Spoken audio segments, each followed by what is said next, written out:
ಬೆಳೆಯೋದಷ್ಟೇ. ಎಷ್ಟು 20 ವರ್ಷನಾ? 120 ವರ್ಷದಿಂದ ಬೆಳೆದು. ಅದಕ್ಕೆ ಊಟ ಇಲ್ಲ ಅಷ್ಟೇ ಸಾಯೋದು, ಇಲ್ಲಾಂದ್ರೆ ಬದುಕನೇ ಇರುತ್ತೆ ಅದು.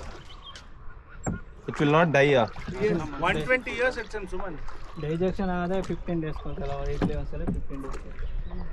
ಇಲ್ಲ ಏನು ಮಾಡಲ್ಲ, ಒಂದ್ಸಲಿ ತಿಂಗಳು. ಬಟ್ ಏನ್ ತಿನ್ನುತ್ತೆ ಇಲ್ಲಿ ಬರ್ಡ್ಸ್ ಬಿಟ್ರೆ? ಸುಮ್ಮನೆ ಅಟ್ಯಾಕ್ ಮಾಡಲ್ಲ. ಫಿಶ್ ಇದೆ 30 40 kg ಇದೆ ಒಂದು ಫಿಶ್. ಅದಕ್ಕೆ ಗೊಬ್ಬರನೇ ಅದ್ರದ್ದು ಇದು ಅಲ್ವಾ? ಅಲ್ಲ ಅದು ಇದು ಮಾಡ್ತಾನೆ ಫಿಶ್ ತಿನ್ನುತ್ತಾ? ತಿನ್ನುತ್ತೆ. ಸಚಿನ್ ಮೇಲೆ ಅಲ್ಲಲ್ಲ ಫಿಶ್ ಮರಿಗಳು ತಿನ್ಕೊಳುತ್ತೆ. ಸ್ಮಾಲ್ ಮರಿಗಳು ಇರ್ತವೆ, ಕ್ರೊಕೊಡೈಲ್ ಬೇಬೀಸ್ ತಿನ್ಕೊಳುತ್ತೆ. ಫಿಶ್ ತಿನ್ಕೊಳ್ಳುತ್ತೆ. ಫಿಶ್ ತಿನ್ನುತ್ತೆ, ಬರ್ಡ್ ತಿನ್ನುತ್ತೆ. Purple orange grey orange 2 bird ಇದೆ, ಅದು ತಿನ್ನುತ್ತೆ. ಕ್ರೊಕೊಡೈಲ್ ಮರಿಗಳು ನಮಗೆ ಕಾಣಿಸಲ್ಲ, ಮಾಡೇ ಇರುತ್ತೆ. ಜೂನ್ ಟೈಮಲ್ಲಿ ಏನೋ ಸಿಗುತ್ತೆ, ಮೇ ಜೂನಲ್ಲಿ. ಇಷ್ಟದ ಇರ್ತದೆ. ಈಗ ಆಲ್ರೆಡಿ ಮೇಟಿಂಗ್ ಸ್ಟಾರ್ಟ್ ಆಗಿದೆ ಕ್ರೊಕೊಡೈಲ್ಸ್. ಇನ್ನು 2-3 ಮಂತ್ಸಲ್ಲೆಲ್ಲ